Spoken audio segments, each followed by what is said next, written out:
पराठा हा एक असा पदार्थ आहे, मुलांना दिला की मुलं 100% आवडीने खाणार म्हणजे खाणारच. बघा, मस्त असा गरमागरम गुबगुबीत पराठा इथं तयार झालेला आहे. सारण सुद्धा बघा सगळीकडे व्यवस्थित पसरलेलं आहे आणि गरमागरम आहे. कसा बनवला लगेच सुरुवात करायची आहे. गॅसवरती कढई ठेवलेली आहे. कढईमध्ये आपण घातलं 1 चमचा तेल. तेल बी थोडंसंच घातलेलं आहे. त्यामध्ये घालूया सोलून घेतलेले ओले मटार. इथं मस्त असे मटार व्यवस्थित भाजून घ्यायचे आहे. आज आपण एक भन्नाट असा थोडासा हटके पद्धतीचा वेगळा पराठा बनवणार आहे. लहान मोठे सगळेच आवडीने खातील असा हा भन्नाट लागतो पराठा. त्यासाठी इथं आपण मस्त असे मटार भाजून घेणार आहे. बघा, आता यामध्ये मी घालणार आहे आलं, लसूण, मिरची, हे सगळं साहित्य. मिरची तुम्हाला तुमच्या आवडीप्रमाणे यामध्ये घालायची आहे. मी इथे 3 ते 4 मिरच्या घातलेल्या आहेत. आणि बघा, हे साहित्य सुद्धा घातलेलं आपण मटार सोबत व्यवस्थित असं भाजून घ्यायचं आहे. बघा, थोडंसं तेल टाकलं मी वरून. मस्त असं मीडियम हीटवरती मस्त असं हे सारण आपण भाजून घ्यायचं आहे. आता यामध्ये घातले मी 1 चमचा धणे पावडर असेल तर धणे नाही घातली तरी सुद्धा चालेल. वरून जर यामध्ये आपण धणे पावडर घातली तरी चालते. तर मी यामध्ये घातलेत 1 चमचा धणे. आता यामध्ये घालणार आहे 1 चमचा बडीशेप. बडीशेपने आपल्या पराठ्यांना खूप मस्त अशी टेस्ट येणार आहे. सगळे आपले मटार जे आहेत ते भाजून मी थंड करून घेतलेले आहेत. तुम्ही हे भाजून थंड करून घ्यायचे आहेत. आता याला मिक्सरच्या भांड्यामध्ये काढून घेतलं. हे वाटण्यापूर्वी यामध्ये घातलं चवीपुरतं मीठ आणि मीठ घालून याला व्यवस्थित असं मिक्सरमधून वाटून घ्यायचं आहे. बघा, याला मी मिक्सरमधून व्यवस्थित असं वाटून घेतलेलं आहे. बघा, मस्त अशी इथं पेस्ट तयार झालेली आहे. आता ही तयार करून घेतलेली जी पेस्ट आहे ते एका भांड्यामध्ये काढून घ्यायची आहे. बघा, ती पेस्ट तयार करून घेतलेली आहे. इथं मी कणिक भिजवून घेतलेली आहे. आपण जी पोळ्यासाठी चपात्यासाठी कणिक वापरतो म्हणजे कणिक जी भिजवतो तीच कणिक इथं भिजवून घेतलेली आहे. मस्त एकदम मऊ करून घेते. बघा, पाटावरती तेल लावून थोडंसं याला. आता यातलाच एक छोटासा गोळा काढून घेऊया आणि आता याची पुरण भरतो तशा पद्धतीनं वाटी तयार करून घेऊया हाताने. नमस्कार मंडळी, मी सोनाली तुम्हा सगळ्यांचं माझ्या चॅनलवरती स्वागत करते.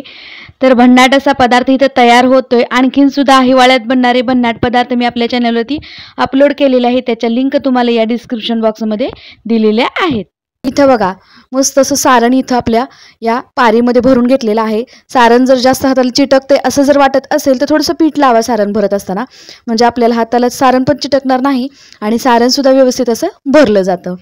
आता हा गोळा व्यवस्थित असा सारण भरून तयार झालेला आहे. याला पिठामध्ये बुडवून अलगद असं लाटून घ्यायचं आहे. बघा, एकदम भन्नाट आणि हेल्दी पद्धतीचे टेस्टी पराठे इथं तयार होत आहेत. त्यामुळे कुठेही जायचं नाही, व्हिडिओ जराही स्किप करायचा नाही.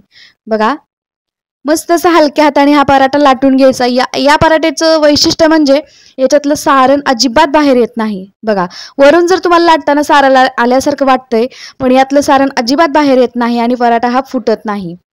बघा, मस्त असा पराठा इथं तयार झालेला आहे. तवा ठेवला होता गॅसवरती गरम करण्यासाठी. तव्यावरती पराठा घातला. मस्त असा भाजून घेऊया. बघा, तुम्ही पराठ्यांना तेल लावा, तूप लावा, काहीही लावा, पण अशा पद्धतीने हेल्दी पराठे मात्र मुलांना नक्की बनवून द्या. जे तुमचे मुलं भाज्या खात नाहीत ना, तुम्ही पराठ्याच्या माध्यमातून मुलांच्या पोटांमध्ये भाज्या घालू शकता. कारण पराठे मुलं कधीच खायला नानू करत नाहीत. भाज्या जे खात नाहीत ना, तर ज्यांचे मुलं भाज्या खायला खूप त्रास देतात त्यांनी अशा पद्धतीने जर पराठे मुलांना करून दिले तर मुलं खूप आवडीनं पराठे खातात. बघा, मस्त असा उलट फुलट करून इथं आपला पराठा भाजून तयार झालेला आहे. आज आपण बनवला मटार पराठा. एकदम भारी चवीचा मस्त असा हेल्दी मटार पराठा इथं तयार झालेला आहे. बघा, व्यवस्थित असं उलट फुलट करून याला भाजून घेतलेला आहे. बघा, सगळीकडून व्यवस्थित असं शेकून घेतला. आता याला एका ताटामध्ये काढून घेऊया. बघा, मस्त असं काढून घेतला. आता बघा, ताटामध्ये काढल्या तुम्हाला दाखवते. सारण बघा सगळीकडे व्यवस्थित पसरलेलं आहे आणि हो, विशेष म्हणजे हा पराठा अजिबात फुटला नाही. बघा, मस्त असं सारण सगळीकडे पसरलेलं आहे. आणि आता बघा, दुसरा पराठा सुद्धा लाटून तयार झालेला आहे. गॅसवरती तवा तापलेला होता. तव्यावरती तो पराठा घातला आणि मस्त असा भाजून घेऊया उलट पुलट करून. हा पराठा दाखवण्याचं कारण म्हणजे तुम्हाला पुढे जाऊन सांगते मी. बघा, मस्त असं तेल लावून घेते आणि पराठा बघा किती छान असा फुगतोय. तो टम्म फुगलेला हा पराठा बघा एकदम मस्त तयार झालेला आहे. तूप, तेल, बटर काहीही लावा, पण लहान मुलांसाठी जर करत असाल तर तुम्ही शक्यतो तूपच लावा. कारण तूप लावल्याने पराठे आपले खूप छान असे फुलतात आणि खरपूस असे भाजतात. मस्त असा पराठा बघा, एकदम टम्म फुगलेला पराठा मी इथं दाखवलेला आहे. हा सुद्धा पराठा तयार झालेला आहे आणि आता याला सुद्धा ताटामध्ये काढून घेऊया. दुसरा सुद्धा पराठा दाखवते बघा तुम्हाला. मस्त असा बघा, सगळीकडे सारण व्यवस्थित पसरलेलं आहे. जरा सुद्धा पराठा आपला फुटलेला नाहीये. आता बाकीचे पराठे सुद्धा आपण या पद्धतीने तयार करून घेणार आहे.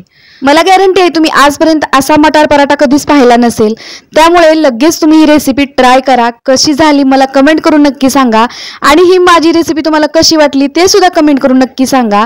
आणि हो, मुलांना देत असताना तुम्ही मस्त असं तूप लावा किंवा स्वतः खायला घेत असताना सुद्धा तूप लावून मस्त असे पराठे खा.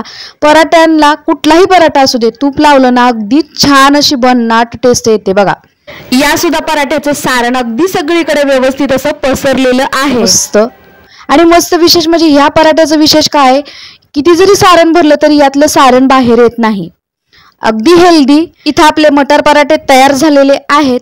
मी आशा करते माझी ही रेसिपी तुम्हाला नक्कीच आवडली असेल. आणि हो, बाकीच्या सुद्धा पराठ्यांची रेसिपी नक्की आणि हो, भरपूर अशा पराठ्याच्या रेसिपी आपल्या चॅनलवरती अपलोड होणार आहेत. त्यामुळे चॅनलवर नवीन असाल तर चॅनलला सबस्क्राईब जरूर करा. सगळे पराठे आपण तुपासोबतच खाणार आहोत. लहान मुलांसाठी करताय तर हिरवी मिरची स्किप करा, हिरवी मिरची घालू नका, थोडंसं लाल तिखट घाला. थंडी चालू झालेली आहे आणि मार्केटमध्ये मस्त असा हिरवागार वाटाणा आला होता, त्यामुळे आपण मस्त अशी मटारचे वाटाण्याचे पराठे कसे बनवायचे पाहिले.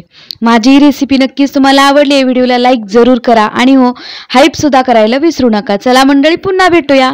तोपर्यंत मस्त खा आणि मजेत राहा. Bye everyone.